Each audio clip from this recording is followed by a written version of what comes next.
आपने हर किसी से सुना होगा कि आपके अंदर बहुत पोटेंशियल है और आपके अंदर बहुत क्षमता है सफल होने के लिए। लेकिन दोस्तों किसी ने ये नहीं बताया होगा कि आप इस क्षमता का इस्तेमाल कैसे कर सकते हैं।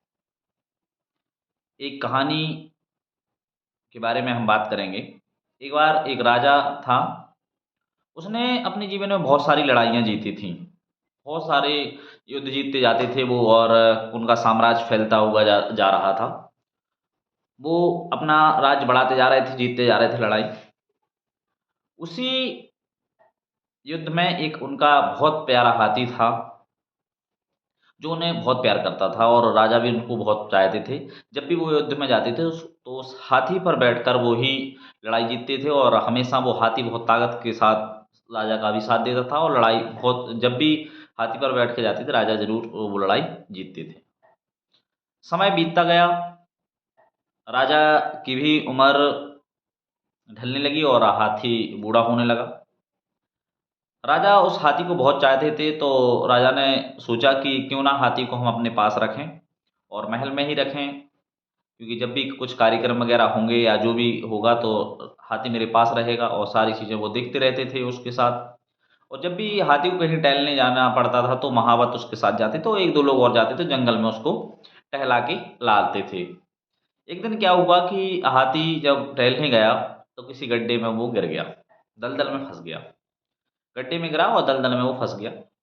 बहुत सारी कोशिश की उन महावत ने और जो उनके साथ में थे लोग, उनने बहुत कोशिश की बाहर निकालने की और हाथी ने भी बहुत कोशिश की निकलने की उससे बाहर, लेकिन वो नहीं निकल पाया। महावत को लगा कि ये हाथी जो है राजा को बहुत प्यारा है और ये ज़रूर सूचना हमें राजा को देनी चाहिए कि ऐसा-ऐसा हो गया है, हाथी दलदल में फँस गया और निकल नहीं पा रहा है। तो दोस्तों जब राजा को ये बात पता चली तो राजा ने सबको आदेश दिया भाई कि हाथी को ज़रूर निकालना चाहिए। तो जब राजा वहाँ हाथी के पास पहुँचे तो राजा ने देखा कि हाथी और ज़ोर-ज़ोर से चिल्लाने लगा। वो सोचने लगा कि राजा आ गया है तो मुझे बचा लेंगे मेरे मालिक।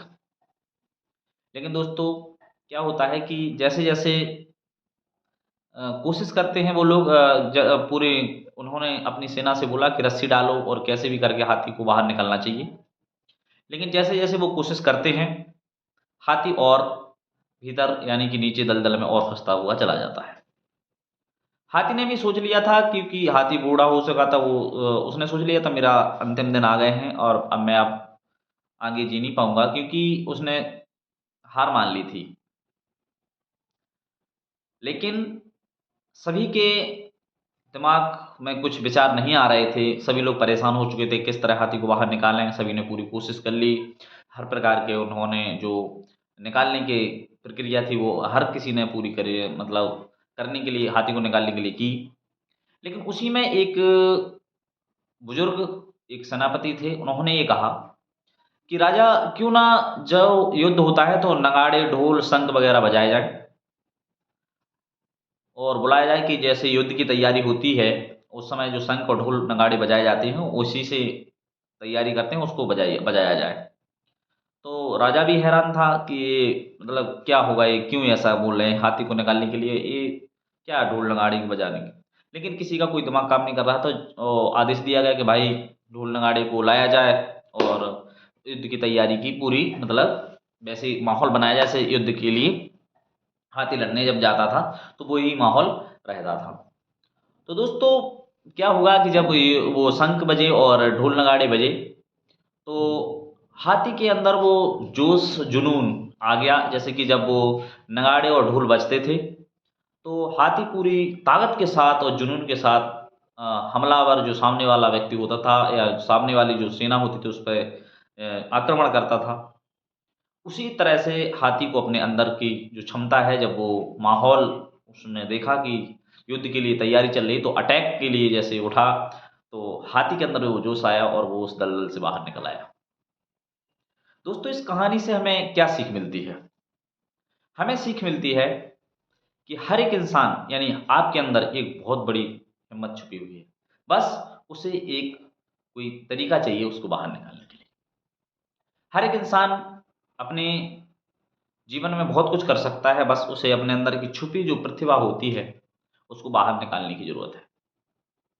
तो आज मैं 7 ऐसे वर्क यानी कि जो आप कर सकते हैं और अपने जीवन में सफल हो सकते हैं, जिन पे मैं बात करूँगा। तो अपने कॉन्फिडेंस को भी आप बाहर निकाल सकते हैं, जिस तरह से हाथी ने अपने जज़्बा या जुनून को बाहर निकाला, तो आप भी अपने जज़्बे और जुनून से बहुत कुछ कर सकते हैं। तो वो काम 7 क्या हैं, आप बड़े ध्यान से सुनिएगा उन चीज़ों को और अमल करिएगा, इम्प्लीमेंट करिएगा। ज़रूर आपके जीवन में बदलाव आएगा और आप अपने जीवन में सफल हो सकेंगे। तो पहला जो है वो है अपने कोच और मेंटर के साथ आप हमेशा मिलते रहिए। हर महीने कम से कम जो भी आप कर रहे हैं, अपने उस फ़ील्ड के जो कोच और मेंटर हैं आपके, उनसे ज़रूर आप मिलते रहिए। महीने में कम से कम 1 बार उनके साथ बहुत ही प्रोफ़ेशनली मीटिंग ज़रूर करिए। क्योंकि दोस्त, आज जो कोच और मेंटर हैं आपके, वो उस मंज़िल पर पहले से पहुँच चुके हैं जहाँ आप जाना चाहते हैं। तो ज़रूर उनके साथ महीने में कम से कम 1 से 2 मीटिंग आप ज़रूर करें। ज़्यादा से ज़्यादा उनसे मिलते रहें और हर एक प्रॉब्लम जो भी अगर आपके बिज़नेस में या किसी प्रकार की समस्या आ रही है, तो वो कोच और मेंटर जो हैं, वो पहले से उस समस्या से जूझ चुके हैं, तो वो आपको ज़रूर रास्ता दिखाएँगे और आपको कोई प्रॉब्लम नहीं होगी। तो कोशिश करिए आप अपने कोच और मेंटर से हर महीने मिलते रहिए, जिससे कि आपको ऊर्जा भी मिलती रहे और नई-नई चीज़ें आपको सीखने को मिलती रहें। दूसरी चीज़ है, जिस पे हम बात करेंगे, महीने की 1 या 2 तारीख को अपना जो गोल है यानी जो सपना है, ड्रीम है, उसको आपको रिव्यू करना है। यानी जो आपने लिखे थे गोल या आपको नहीं लिखे तो आप लिख लीजिए और आपको वो गोल देखना है, तैयारी करनी है और उनको गोल को देखते-देखते ही आपको ऊर्जा मिलेगी।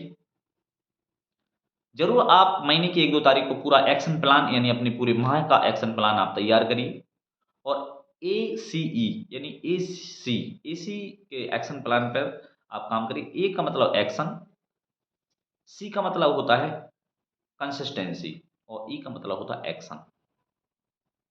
तो इस पे आप काम करिए और अपना जो लक्ष्य है, वो सपना है, उसको आप बार-बार देखिए और उसको देख-देख के ही आप आगे बढ़ेंगे। आप जो सपना है, आपका ड्रीम है, वो पूरा होगा कैसे? जब आप उसको बार-बार देखेंगे, उस पर काम करेंगे और अमल करेंगे। तीसरी चीज़ जो है, हमें अपना जो सर्कल है, यानी जो माहौल है, यानी दोस्त वगैरह जो आपका फ्रेंड सर्कल है, यानी जो लोग हैं, उनके बीच में आप रहिए। आप अपने फ़ील्ड के सफल उन 10 लोगों या टॉप 10 लोगों के साथ आप उठिए-बैठिए, उनके साथ दोस्ती रखिए। उनके साथ अगर आप बैठेंगे, तो आपको वो माहौल, वो एनवायरनमेंट मिलेगा, जिससे आप अपने जीवन में सफल हो सकते हैं। क्योंकि जो विचार उन सफल लोगों के होंगे, वो विचार आपके अंदर भी आएँगे। तो हमें अपने फ़ील्ड के या किसी भी चीज़ के फ़ील्ड के हों, सफल लोगों के बीच में आप रहिए। ज़्यादा से ज़्यादा उनके बीच बैठिए, उठिए, उनकी आदतों को अपनाइए, जो आपके फ़ील्ड में सफल हो चुके हैं। अब अगला बात करेंगे, चौथा बात करेंगे जो इसी क्रम में है कि हमें और क्या करना चाहिए।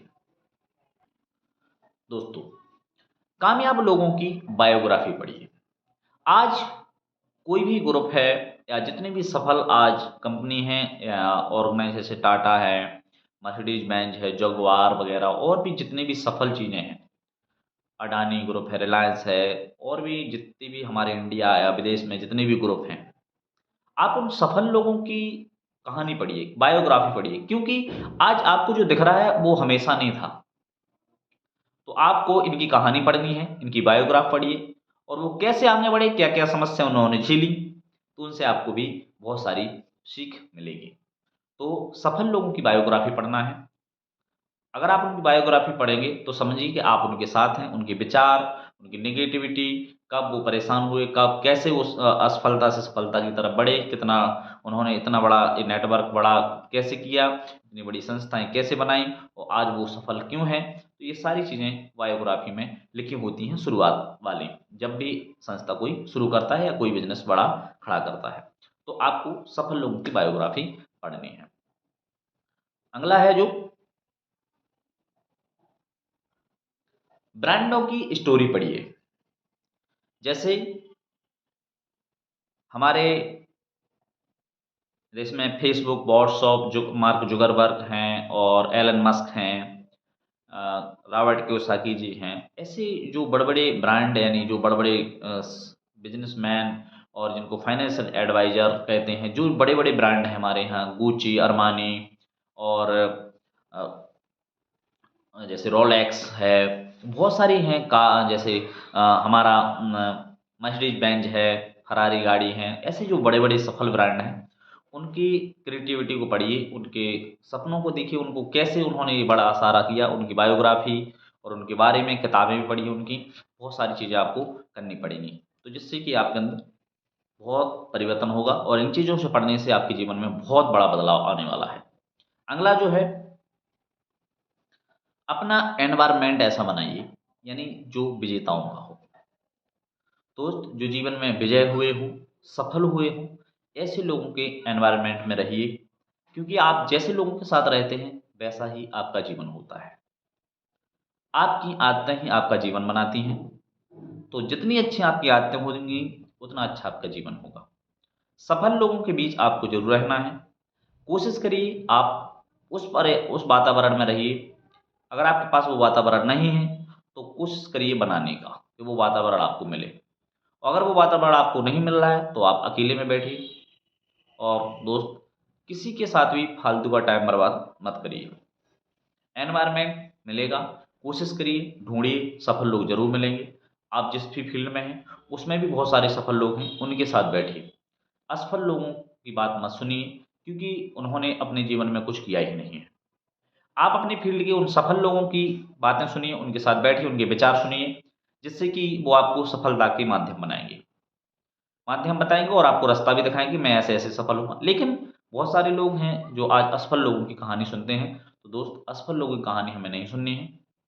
हमें सफल लोगों के पर्यावरण में रहना है, सफल लोगों से वातावरण भी अच्छा वातावरण में रहना है सफल लोगों के और उनके साथ काम करने की कोशिश करना है, जिससे कि आपका जीवन भी सफल हो, क्योंकि वो तो सफलता की ऊँचाइयों को छू ही रहे हैं। लास्ट एंड फाइनल जो आपको काम करना है, जिससे कि आप अपने जीवन में सफल हो सकते हैं, वो हमें क्या करना है, डायरी लिखिए।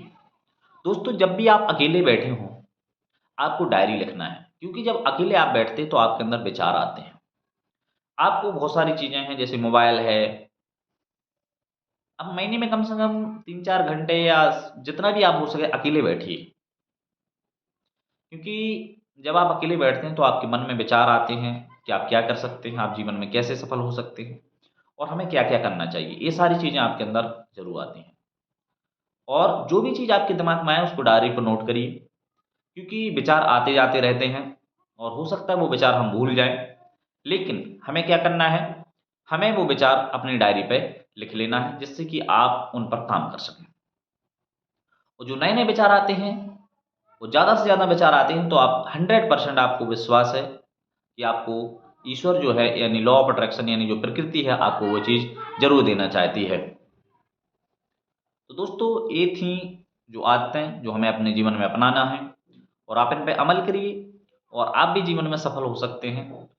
और इन चीज़ों को अपना करके हमें जिस तरह से हम राजा और हाथी की कहानी आपको अच्छी लगी हो, तो उसी तरह से हमें एक चिंगारी की ज़रूरत होती है, हर एक इंसान के अंदर एक काबिलियत होती है, हर एक इंसान बहुत क्षमता होती है हर एक व्यक्ति के अंदर और वो जीवन में कुछ भी कर सकता है। तो आप अपनी फ़ील्ड में अगर सफल होना चाहते हो, सफल लोगों के साथ रहिए। एक बार मैं दोबारा से वो सारे पॉइंट जो हम दोबारा आपको रियलाइज़ करा देते हैं कि आपको क्या करना है। आप उन चीज़ों पे फिर से आप एक बार दोबारा हम लोग उसको रियलाइज़ करते हैं, वो देखिए। कोच या मेंटर के साथ रेगुलर रहिए। अच्छी-अच्छी किताबें पढ़िए, कामयाब लोगों की बायोग्राफ़ी पढ़िए, ब्रांड स्टोरी पढ़िए, सफल लोगों के बीच रहिए, विजेताओं के पर्यावरण में रहिए और डायरी लिखिए और अपने विचारों को लिखिए। ये चीज़ों पे आपको काम करना है। अगर इन चीज़ों पे आपने काम कर लिया तो आप ज़रूर सफल होंगे। तो दोस्तों अगर आपको वीडियो अच्छा लगे तो ज़रूर आप चैनल को सब्सक्राइब करें, लाइक करें एंड कमेंट करें और अपना ख़्याल रखें। मिलते हैं इसी तरह से पावरफुल वीडियो के साथ अगली वीडियो में, तब तक अपना ख़्याल रखिए। नमस्कार।